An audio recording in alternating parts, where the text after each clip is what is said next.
Il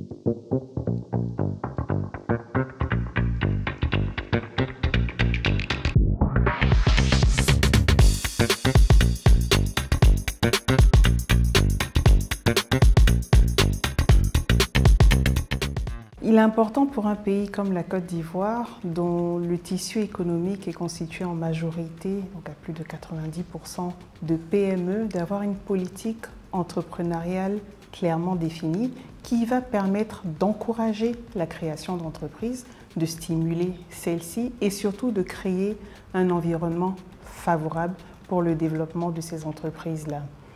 L'entrepreneuriat aujourd'hui constitue une niche de croissance très importante qui va permettre de booster l'économie de la Côte d'Ivoire, de dynamiser le tissu économique, mais surtout de diversifier l'économie en créant de l'emploi, en réduisant également les inégalités sociales qui existent encore à travers le pays.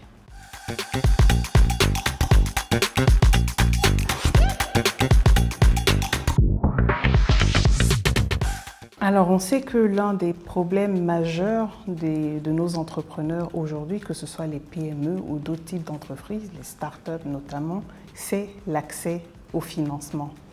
Et ce problème d'accès au financement est de plusieurs types.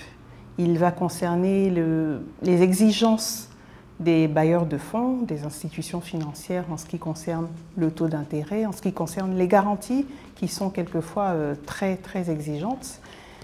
Ce problème d'accès au financement concerne également la typologie des offres de financement qui sont proposées aux entrepreneurs et tout simplement, dans un troisième temps, la culture financière de nos entrepreneurs aujourd'hui. Et ça, c'est un point sur lequel l'État doit poursuivre son accompagnement à travers une politique clairement définie. Donc, comment améliorer la culture financière de nos entrepreneurs? Comment les amener à pouvoir faire des investissements suffisamment sûrs, suffisamment fiables, en ayant eux-mêmes toutes les informations qu'il faut pour pouvoir discuter avec les bailleurs de fonds et de ressources. Donc l'accès au financement est un problème très important qui mérite d'être abordé dans la politique entrepreneuriale de l'État. Et je pense qu'à travers sa stratégie nationale de développement de l'entrepreneuriat, l'État de Côte d'Ivoire a mis en place, via le GUD PME, certaines entités comme le Fonds de garantie des PME qui devraient, in fine, permettre aux PME de bénéficier un tant soit peu de cet accompagnement qu'elles recherchent en termes de financement.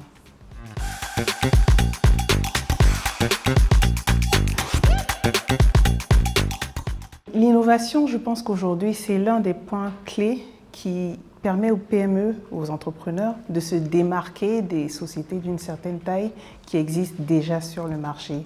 L'on attend aujourd'hui d'un entrepreneur qu'il innove sur son marché, qu'il innove en termes de produits, qu'il innove en termes d'offres, en termes d'accompagnement. Sur tous les aspects de sa chaîne de valeur, il est attendu de l'innovation. Et pour ça, l'accompagnement de l'État au niveau institutionnel est très important, par la mise en place de structures d'incubation pour ces entrepreneurs, par l'allègement de certaines barrières juridiques et réglementaires qui peuvent encore exister et qui ralentissent l'innovation ou la volonté tout simplement de pouvoir innover. Et in fine, naturellement, la compétitivité de nos entreprises sur les marchés internationaux parce qu'elles ne bénéficient pas toujours de l'accompagnement qui est attendu de l'État. C'est à l'État de permettre aux entreprises d'être suffisamment structurées en corporation, d'avoir des incentives pour leur permettre d'aller sur les marchés internationaux. C'est à l'État de créer ces opportunités également à l'international en accompagnant les entreprises pour qu'elles puissent réellement avoir du poids dans ce jeu de compétitivité internationale. Aujourd'hui, le marché, il ne peut pas seulement être local, il est également international. Et nous entrons d'ailleurs en Afrique dans le système de la ZLECAf où inévitablement les entrepreneurs seront confrontés les uns aux autres, il n'y aura plus de barrières, plus de frontières et il faudra à ce moment-là que les entrepreneurs ivoiriens aient l'accompagnement et la protection suffisante de la part de l'État pour pouvoir survivre dans ce jeu international.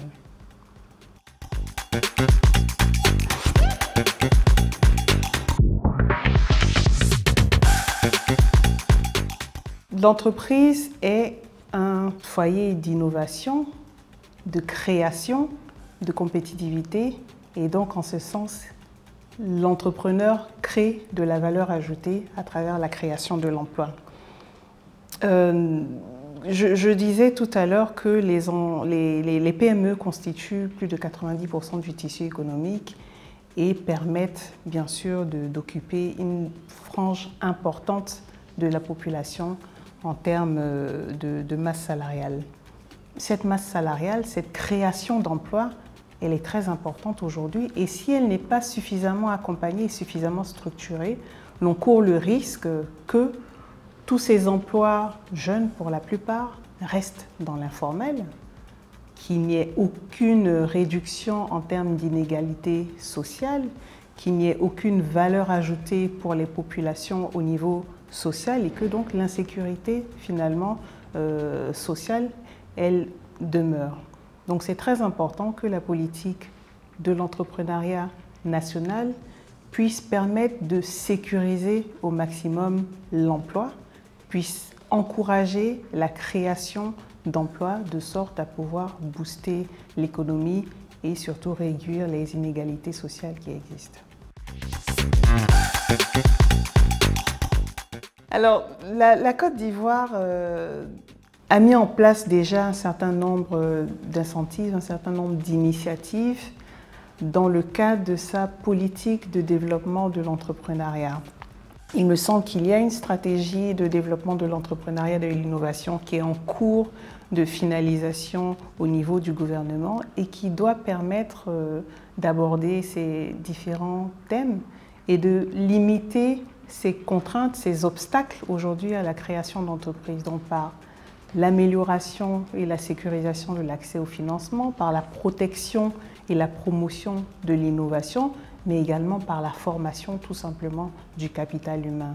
Donc on continue d'attendre de l'État qu'il opérationnalise l'ensemble de ces initiatives après le guichet unique de développement des PME, le Fonds national de l'innovation et autres. Il y a encore beaucoup de travail qui est attendu par l'État de Côte d'Ivoire de sorte à permettre et encourager la création d'entreprises en Côte d'Ivoire.